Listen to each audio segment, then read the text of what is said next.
नमस्कार दोस्तों यदि आप मेरे चैनल पर पहली बार हैं तो आपसे हाथ जोड़ के रिक्वेस्ट है, चैनल को सब्सक्राइब जरूर करना, वीडियो को लाइक करना और शेयर करना, क्योंकि एक वीडियो बनाने में हमारी बहुत ज़्यादा मेहनत होती है।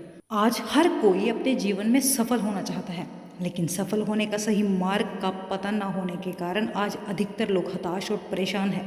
किसी भी क्षेत्र में सफलता प्राप्त करने के लिए मोटिवेशन और सही गाइडेंस की बहुत ज़रूरत होती है। बिना सही दिशा निर्देश के कोई भी व्यक्ति अपने लक्ष्य को प्राप्त नहीं कर सकता, चाहे कोई खिलाड़ी हो या कोई राजनेता।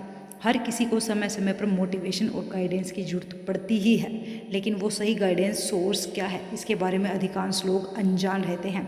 ऐसे लोग किसी सीनियर या मेंटर की सहायता लेते हैं, लेकिन इन सब के अलावा एक और तरीका है जिसकी मदद से आप खुद ही मोटिवेशन पा सकते हैं। उस सोर्स का नाम है भागवत गीता। आपने घर के बड़े बुजुर्गों से सुना होगा कि भागवत गीता में जीवन का सार छुपा हुआ है। भगवान श्री कृष्ण ने महाभारत युद्ध के दौरान कुछ उपदेश दिए थे, जिससे अर्जुन के लिए युद्ध जीतना आसान हो गया था। भगवत गीता में जीवन का सही अर्थ लिखा हुआ है। वैसे तो भगवत गीता के 18 अध्यायों में कई श्लोक हैं, सभी का अपना अपना महत्व है, लेकिन आज के इस वीडियो में हम आपको भगवत गीता के 5 श्लोकों का हिंदी में सार बताएंगे, जिनकी मदद से आप अपने जीवन में बड़ी सफलता को प्राप्त कर सकते हैं और अपने लक्ष्य को पाने के लिए प्रेरित हो सकते हैं। नंबर 1, जो होता है केवल अच्छे के लिए ही होता है। भागवत गीता में कहा गया है, जो होता है वो अच्छे के लिए होता है। जो भी हुआ अच्छे के लिए हुआ, जो भी हो रहा है अच्छे के लिए ही हो रहा है, जो भी होगा अच्छे के लिए होगा। इस श्लोक में भी श्री कृष्ण कहते हैं कि जीवन में व्यक्ति को कभी निराश होकर यह नहीं कहना चाहिए कि ऐसा मेरे साथ ही क्यों हुआ। अक्सर व्यक्ति विपरीत परिस्थितियों में ईश्वर को और किस्मत को दोष देने लग जाता है कि ऐसा मेरे साथ ही क्यों हुआ।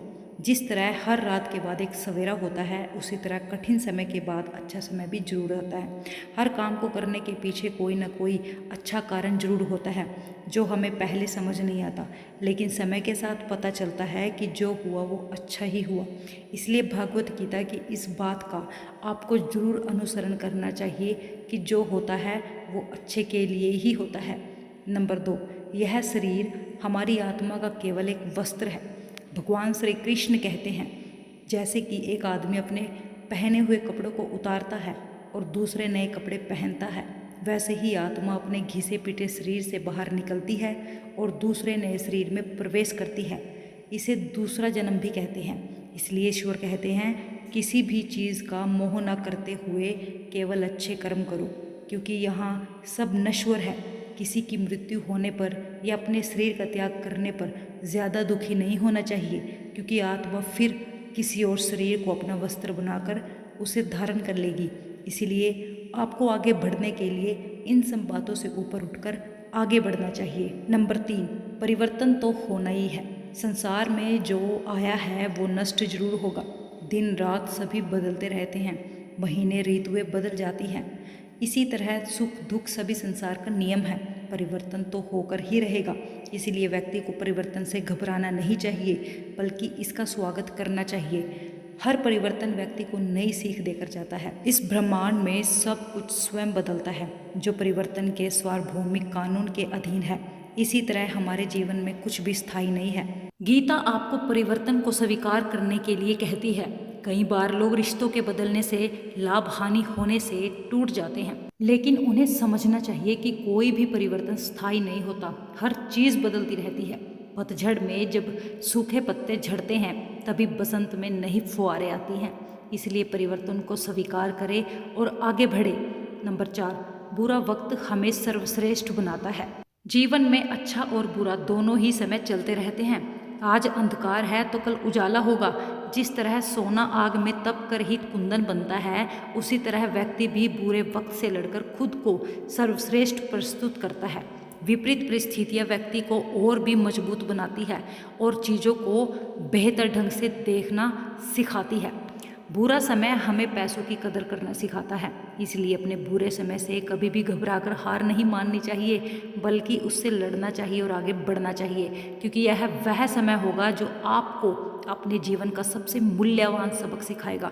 इसलिए जीवन में हर समय खुशहाल ही रहने की उम्मीद ना करें, क्योंकि वह स्थिर नहीं है। दुख सुख दोनों ही हमारे जीवन का हिस्सा है। नंबर 5, कर्म सबसे ऊपर आता है। आपका कर्म ही आपको सर्वश्रेष्ठ बनाता है। व्यक्ति जैसा कर्म करता है उसे वैसा ही फल मिलता है। व्यक्ति कर्म करने के लिए ही पैदा हुआ है और बिना कर्म किए कोई नहीं रह सकता। फल की चिंता करना व्यर्थ है, क्योंकि इससे मनुष्य का मन काम से भटकने लगता है। अगर किसी काम को करने से सफलता नहीं मिली तो हताश नहीं होना चाहिए, क्योंकि असफलता भी ज्ञान के द्वार खोलती है। अगर आप बिना फल की चिंता किए काम करते रहोगे तो सफलता और मन की शांति जीवन भर तुम्हारा साथ नहीं छोड़ेगी। जो व्यक्ति केवल कर्म करते हैं उन्हें सफलता प्राप्त करने से कोई नहीं रोक सकता। आप जो करेंगे आपको वैसा ही मिलेगा। इसलिए हमेशा अपने कर्मों को अच्छा रखें ताकि आपको सफलता प्राप्त हो सके। भागवत गीता की यह सीख व्यक्ति को आगे बढ़ने और सफलता प्राप्त करने में बहुत मदद कर सकती है। भागवत गीता जीवन का यथार्थ है। इससे जीवन के हर पहलू के बारे में बताया गया है। यदि आप जीवन में प्रेरित रहना चाहते हैं और आगे बढ़ना चाहते हैं तो आपको भागवत गीता का अनुसरण जरूर करना चाहिए। दोस्तों, वीडियो अच्छी लगी वीडियो को लाइक करना, शेयर करना, साथ साथ हमारे चैनल को सब्सक्राइब जरूर करना। Thank you.